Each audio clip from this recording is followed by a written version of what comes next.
47여단의 병사들은 임무를 수행하기 위해 이동 중이었습니다. 목적지에 도착하기 전 그들은 브래들리가 있는 곳 근처에 러시아 병사들이 탑승한 장갑차를 발견하였습니다. 러시아군이 브래들리를 발견했습니다. 그들은 뭔가 잘못되었음을 느끼고 장갑차에서 뛰어내렸습니다. 그들의 장갑차는 마지막 지원이었죠. 러시아군의 장갑차가 브래들리를 발견했습니다. 도망치려 했지만 브래들리가 이미 그들을 발견한 후였죠. 러시아군의 장갑차가 종이장처럼 찢겨나가는 모습을 보세요. 탄환이 엔진에 적중했고 러시아군의 장갑차는 불길에 휩싸였습니다. 장갑차는 이제 무용지물이 됩니다. 브래들리는 T-5 미사일을 발사했고 정확하게 목표를 명중시켰습니다. 결국 러시아군의 장갑차가 완전히 파괴되었습니다. 우크라이나 병사들이 브래들리를 전장의 왕이라 부르는 데는 이유가 있습니다. 많은 사람들이 이미 브래들리가 러시아의 T-90M 탱크를 격파하는 이 영상을 보았을 것입니다. 이제 이 장면을 분석해봅시다.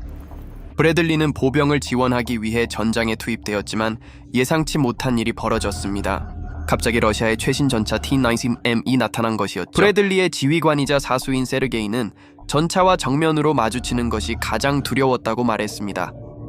그리고 그 두려움은 현실이 되었죠. 불과 약 150m 거리에서 미군 보병 전투 차량과 러시아의 최신 탱크가 정면으로 조우했습니다. T-90에게도 예상치 못한 상황이었지만 아마도 T-90은 브래들리가 큰 위협이 되지 않을 것이라고 생각했을 것입니다. 보병 지원용으로 설계된 브래들리가 러시아군의 가장 치명적인 전차에 맞설 수 있을까? 설령 이 영상의 결말을 알고 있더라도 우리는 오늘 브래들리가 무엇이며 왜 우크라이나에게 필수적인 존재인지 설명할 것입니다. 이 차량은 기동성, 화력, 방어력을 갖춘 다목적 전투 차량입니다. M2 변형 모델은 25mm 기관포와 TOW 미사일 발사대를 탑재하고 있어 장갑 및 비장갑 목표를 효과적으로 타격할 수 있습니다. M2 브래들리는 1980년대 미국에서 소련의 BMP 장갑차에 대응하기 위해 개발되었습니다. 탱크는 점점 특수화된 차량으로 변하고 이동성이 떨어지는 반면 브래들리는 그 틈을 메우는 역할을 합니다. 지난 30년간 브래들리는 보병 수송을 포함하여 드론 운용병 및 제블린 대전차 미사일 사수들을 전장으로 빠르게 투입하는 핵심적인 역할을 해왔죠. 이를 스마트폰의 발전과 비교할 수 있죠. 30년 전 휴대전화는 단순히 통화 기능만 있었지만 지금은 사진 촬영, 인터넷 접속, 메시지 전송이 가능한 주머니 속 컴퓨터로 변했습니다.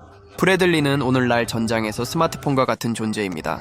브래들리는 걸프전, 이라크전, 아프가니스탄전 등에서 뛰어난 전투력을 입증했었죠. 이러한 전투 경험은 M2 브래들리가 현대 전장에서 얼마나 중요한 전력인지 보여주고 있죠. 우크라이나에서도 브래들리는 강력한 장갑 차량을 격파하는 데 활용되고 있습니다. 특히 브래들리는 일부 변형 모델에서 공중 표적을 타격할 수도 있습니다.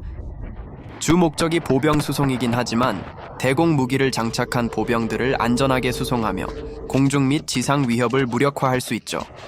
특히 보병이 투입된 후에 강력한 화력으로 적을 제압하며 보호막 역할도 수행할 수 있죠. 러시아군에겐 브래들리가 가장 거슬리는 장비일 수도 있겠네요. 브래들리가 적을 처치한 수도 수없이 많겠지만 그만큼 아군을 구한 역할도 수없이 많습니다. 심지어 지뢰를 밟아도 승무원들이 살아남는 경우가 많습니다. 가끔 빈 깡통이 되지만 그래도 승무원 정도는 보호할 수 있죠. 지금 보시는 영상처럼 말이에요. 앞서 말했듯이 브래들리는 원래 러시아 BMP에 대응하기 위해 개발되었습니다. BMP가 가진 몇 가지 장점이 있다면 보병을 더 많이 태울 수 있다는 것이죠. BMP는 최대 10명을 수송할 수 있는 반면 브래들리는 6명까지만 탑승 가능합니다. 또한 BMP는 기동성이 뛰어나고 수상주행이 가능하죠. 그리고 10명한 병사들이 BMP 위에 탈 수 있죠. 하지만 현대전에서 이러한 특징들이 실질적인 이점이 되지는 않죠. 병사들은 BMP 위에 타는 것을 선호하죠. 왜냐하면 지뢰를 밟을 가능성이 항상 존재하기 때문이죠. BMP는 얇은 장갑을 가지고 있습니다. 그것으로 인해 BMP는 더 빠르고 가볍죠. 심지어 물에 떠 있을 수도 있습니다. 이것이 BMP의 장점이죠. 현대전에선 BMP가 작전을 성공시킬 확률은 낮습니다. 왜냐하면 여러 장애물들이 있거든요. 지뢰나 드론 같은 것들이 BMP의 작전 능력을 크게 제한합니다. BMP는 장갑이 약하기 때문에 대전차 미사일, 기관총 등 다양한 공격에 쉽게 당할 수 있죠. 구소련의 군사 전략은 인력 손실을 크게 고려하지 않았고 대량 생산을 우선시했죠. 그 결과 BMP-2는 러시아군에서 가장 많이 사용되는 장갑차가 되었습니다. 우크라이나군도 러시아 장비를 많이 보유하고 있지만 우크라이나군은 BMP도 많이 가지고 있지만 브래들리를 더 선호합니다. 왜냐하면 브래들리가 더 안전하고 더 강하기 때문이죠. 실제 전투에서 브래들리에 탑승한 병사들이 더 높은 생존율을 보입니다. 심지어 브래들리가 작전 성공률이 아주 높습니다. 브래들리는 강력한 화력을 보유하고 있습니다. M24D 부시마스터 기관포는 40mm 두께의 장갑을 관통할 수 있으며 TOW 미사일은 지상 및 공중 목표를 모두 타격할 수 있죠.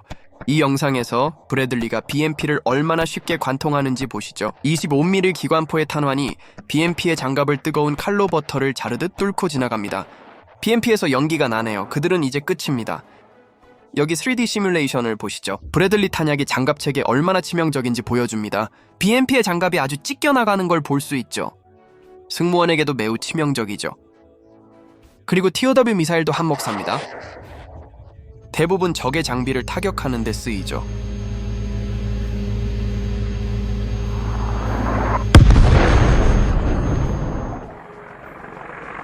이 영상에 등장하는 헬리콥터는 TOW 미사일에 의해 격추되었습니다.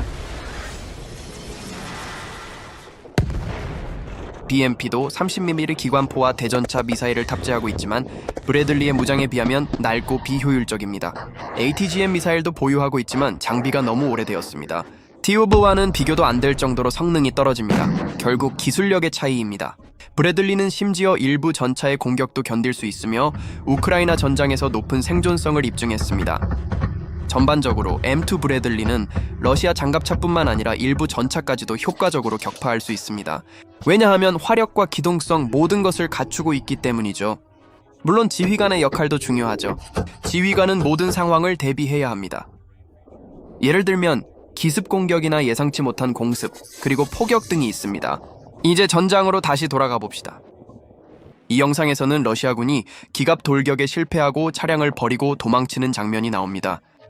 우크라이나군이 드론을 띄워 정밀 타격을 가하자 장갑차는 완전히 무력화되었습니다. 이제 저 깡통은 더 이상 쓸모 없어졌습니다. 러시아군의 지원군이 도착했지만 이미 우크라이나군이 이를 감지하고 있었고 드론이 보병 탑승 구역을 정확히 명중시켰습니다. 그리고 겁에 질린 러시아 병사들은 차량을 버리고 도망쳤습니다. 남은 장갑차를 파괴하려 했으나 정면 장갑이 강에 한 번에 격파하지 못했습니다. 보시다시피 무력화시키긴 했지만 완전히 파괴되지는 않았습니다.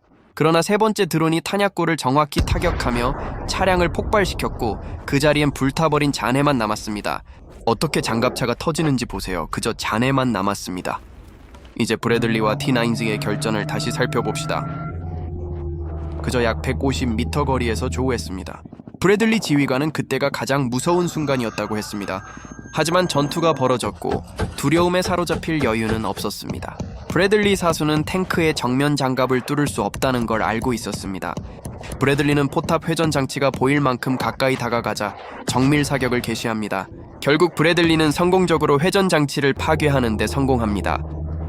브래들리의 공격으로 T92의 포탑 회전이 불가능해졌고 결국 무력화되었습니다. 무력화된 전차는 이제 드론들의 먹이가 됩니다. 전투는 이제 끝났습니다. 세르게이는 이 전투가 자신의 첫 실전 경험이었다고 고백했습니다. 워썬더와 다른 탱크 게임에서 얻은 지식 덕분에 해낼 수 있었다고 고백했죠. 그는 독일에서 군사 훈련을 받고 처음 실전에 투입되자마자 아주 힘든 시간을 보냈다고 합니다. 그의 조종수는 최근에 BMP를 조종했지만 너무 쓰레기라고 했습니다. BMP의 장갑은 일반 보병 탄환에도 쉽게 뚫릴 정도로 약하다고 했습니다. 브래들리와는 달리 BMP는 모든 폭발과 충격을 그대로 느낄 수 있다고 하죠. 우크라이나 군인들은 브래들리에 감사하며 BMP를 타고 작전을 수행하는 것을 거절했다고 했습니다. 하지만 한 가지 문제점이 있다면 브래들리는 추운 지역에 있으면 자주 고장이 난다고 했습니다. 전차를 격파한 후 그의 유일한 소원은 휴가를 받아 여자친구와 결혼하는 것이었습니다. 영상이 즐거우셨다면 구독과 좋아요 한 번씩 부탁드립니다.